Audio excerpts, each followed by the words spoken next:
ఈ రోజుల్లో కర్మ గిర్మ ఏముండదు అన్న వాళ్ళకి ఈ వీడియో చూపించండి. ఈ వీడియోలో ఒక ఆటో కనిపిస్తుంది కదా, దాని పక్కనే ఒక సైకిల్ కూడా ఉంది. ఆటో డ్రైవర్ ఆటో దిగి ఆ సైకిల్ ని పక్కన పెట్టి వెళ్లిపోయి ఉండొచ్చు. కానీ ఆ ఆటో వాడు ఆ సైకిల్ వాడు చూస్తున్నాడా ఏంటి అని అనుకొని ఆ సైకిల్ ని కింద పడేసి పక్కకు జరిపి ఆటో స్టార్ట్ చేసి ముందుకెళ్తుంటే ఆ సైకిల్ ఆటో వెనక టైర్ కిందికి వచ్చింది. ఎక్కించి వెళ్దామన్నా కూడా ఆటో ముందుకు వెళ్ళలేదు. ఇక చేసేదేం లేక తప్పక ఆటో దిగి సైకిల్ ని పక్కకు తీయంగానే ఆటో ముందుకు మూవ్ అయింది.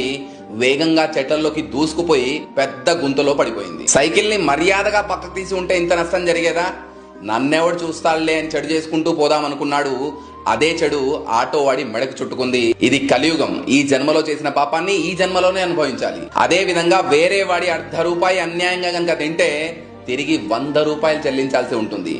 మనం ఏది చేస్తే అదే మనకు తిరిగి వస్తుంది. మంచి చేస్తే మంచి, చెడు చేస్తే చెడు. కర్మ ఇక్కడ ఎవ్వరిని వదిలిపెట్టదు. మీకు కరెక్ట్ అనిపిస్తే ఎస్ అని కమెంట్ చేసి మన పేజ్ ని ఫాలో అవ్వండి.